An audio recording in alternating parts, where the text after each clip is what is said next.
MLC కవిత గారు 2 రోజుల క్రితం ప్రెస్ మీట్ పెట్టి బీసీల హక్కుల కోసం లోకల్ బాడీ రిజర్వేషన్ల గురించి మాట్లాడడం జరిగినారు. దయ్యాలు వేదాలు వల్లించినది ఒకప్పటి సామెత, తాగిన మత్తు ఇంకా దిగలేదన్నది ఇప్పటి సామెత. నాకు ఆ ప్రెస్ మీట్ చూసినాక అర్థమైంది.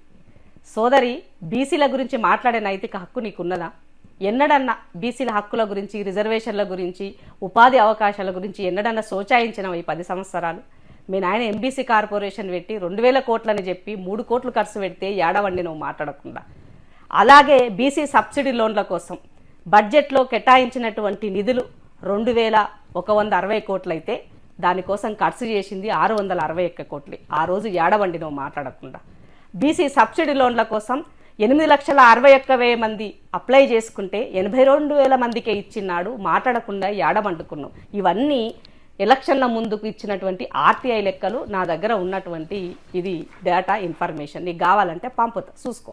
అట్లాగే లోకల్ బాడీ ఎలక్షన్లకి సంబంధించి మీ నాయన 10 సంవత్సరాలు అధికారంలో ఉండి ఉమ్మడి ఆంధ్రప్రదేశ్లో 33% బీసీలకి కేటాయిస్తే మీ నాయన వచ్చినాక అది 18% కేటాయించినారు. ఆనాడు ఏడవండినవు అని అడుగుతున్నా.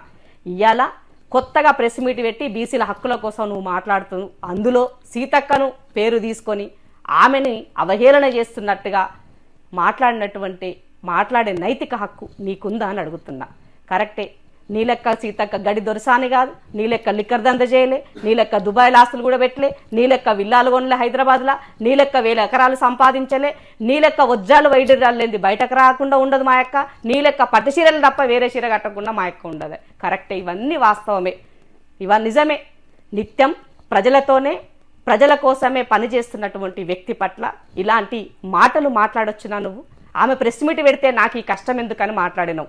ఈనాటి వరకు కూడా ఆమె రాజకీయ జీవితమే ప్రజలతో తాడిత పీడిత ప్రజల కోసం పోరాటం చేసి ఆ ప్రజల ద్వారా ఆమె రాజకీయాలకు వచ్చినటువంటి వ్యక్తి, వాళ్ళ తరపున నాయకత్వం వహించినటువంటి వ్యక్తి, అడవిలో ఆకలి మంటలకు కూడా భరించుకొని ఆకులలములని బతికి రాజకీయాలకు వచ్చినటువంటి వ్యక్తి. మరి పంచభక్ష పరమాణాలు తిన్నటువంటి వ్యక్తి సీతక్క కాదా? కరెక్టే. మరి నీలాక ఆమె ఆలోచించాలంటే నిజంగానే ఆమె ఎక్కడుండేదు. మరి నీ లెక్క వాళ్ళ నాయన ముఖ్యమంత్రి కాకపాయ్, తండ్రి సాటు బిడ్డ లెక్క ఉండి అన్ని పనులు చేయకపాయ్, నీ లెక్కనే తండ్రిని అడిగి పదవులు తెచ్చుకున్న బాపత ఆమెది కాకపాయ్. కరెక్టే, నువ్వు మాట్లాడాలి, ఇట్లనే చెప్పాలా. నీకు ఏ మాత్రము మినిమం చీము నెత్తురు ఉంటే తెలంగాణ ఆడబిడ్డల ఆత్మగౌరవాన్ని ఢిల్లీలో తాకట్టు పెడతావా? తాకట్టు పెట్టిన నువ్వు కూడా మాట్లాడేది, నీవు కూడా నా అమ్మ గురించి కించపరిచే విధంగా నువ్వు చేసినటువంటి మాటలు. ఇంకొకసారి సీతక్క గురించి కానీ పార్టీ గురించి కానీ నీవు అవాకు చవాకులు పేలినట్లయితే తెలంగాణ సమాజం సహించదని గుర్తు చేస్తున్నా. సీతక్క ఇవాళ ఈ కింది వర్గాల కోసం రిప్రజెంటేటివ్గా పనిచేస్తుంది. ఇవాళ కాంగ్రెస్ పార్టీ లెక్క ఎన్నడన్నా మీ నాయన ఆలోచించిందా? ఈ బీసీలకి వాళ్ళెంతో వాళ్ళ వాటా అంత ఇవ్వాలి, బీసీ వర్గాల కోసం ఇవాళ కులగణన చేపట్టాలని ఎన్నడన్నా మీ నాయన ఆలోచించిందా? కాంగ్రెస్ ఆలోచించింది. ఒక డెమోక్రటిక్గా, సామాజికంగా, ఆర్థికంగా, రాజకీయంగా బీసీలను ఎదుగుదల చెయ్యాలన్న ఆలోచన ఉన్నది కాబట్టే కులగణన చేపట్టింది. దాన్ని కూడా రాజకీయంగా పబ్బం గడుపుకోవడం కోసం, నీ రాజకీయ అస్తిత్వం కోసం ఇవాళ జాగృత సంస్థను ముందు పెట్టి రాజకీయం చేస్తున్నావు. భారతీయ జనతా పార్టీ మెప్పు పొందడం కోసం నీ యొక్క పదవులను, నీ యొక్క కేసులను ఇవాళ మెరుగు చేసుకోవడం కోసం, నీ కేసులు ఎత్తివేయించుకోవడం కోసం ఇవాళ నీవు రాజకీయాల గురించి మాట్లాడుతున్నావు. అసలు నైతిక హక్కు నీకుందా అని అడుగుతున్నా. ఒక ఆడబిడ్డవయ్యి ఒక తెలంగాణ రాష్ట్రంలో ఉండి తెలంగాణ రాష్ట్ర మహిళల పక్షాన మాట్లాడతాని ఉద్యమంలో పనిచేసిన నీవు ఇవాళ ఈ రకమైనటువంటి విలువలు లేని రాజకీయాలు చేయడానికి అది నీకు మాత్రమే చెల్లిందని సందర్భంగా గుర్తు చేస్తూ మరొకసారి సీతక్క పట్ల కానీ కాంగ్రెస్ పార్టీ తరపున కానీ నువ్వు ఏదైనా విషయం గురించి ఎప్పుడైనా ఎక్కడైనా విమర్శించే విధంగా మాట్లాడే ముందు ఆత్మవిమర్శన చేసుకో. నేను గతంలో ఏం చేసినా, ఇవాళ ఏం చేస్తున్నా, ఎన్నడన్నా తెలంగాణ రాష్ట్రంలో ఇంతమంది ఆడబిడ్డలు అత్యాచారాలకు గురైనాడు, ఇంతమంది పిల్లలు గురుకులాలలో ఇబ్బంది పడ్డనాడు 10 సంవత్సరాల్లో ఎన్నడైనా మాట్లాడినవా? గంతెందుకు హైదరాబాద్ కూతవేట్లో ఉన్నటువంటి ఎల్బీ నగర్లో గిరిజన చిన్న బాలికని అత్యాచారం చేస్తే కనీసం పలకరించినవా? ఆనాడు మాలాంటి వాళ్ళం పోయినాం, సీతక్క లాంటిది పోయింది.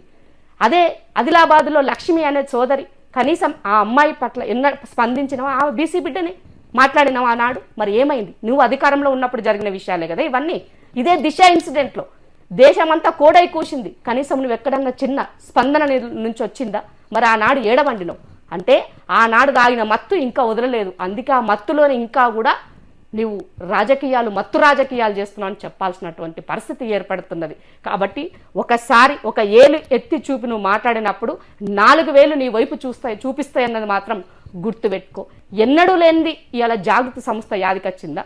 ఆ జాగృతి సంస్థ పేరు పైన స్కిల్ డెవలప్మెంట్ పేరుతోటి 3,000 కోట్ల రూపాయలు ఈ రాష్ట్రానికి కేంద్ర నిధులు తెచ్చుకొని రాష్ట్రానికి సంబంధించినటువంటి ఏ ఆర్గనైజేషన్ ఏ ఎన్జిఓ ఆర్గనైజేషన్ బతకకుండా చేసిండ్రు మీరు.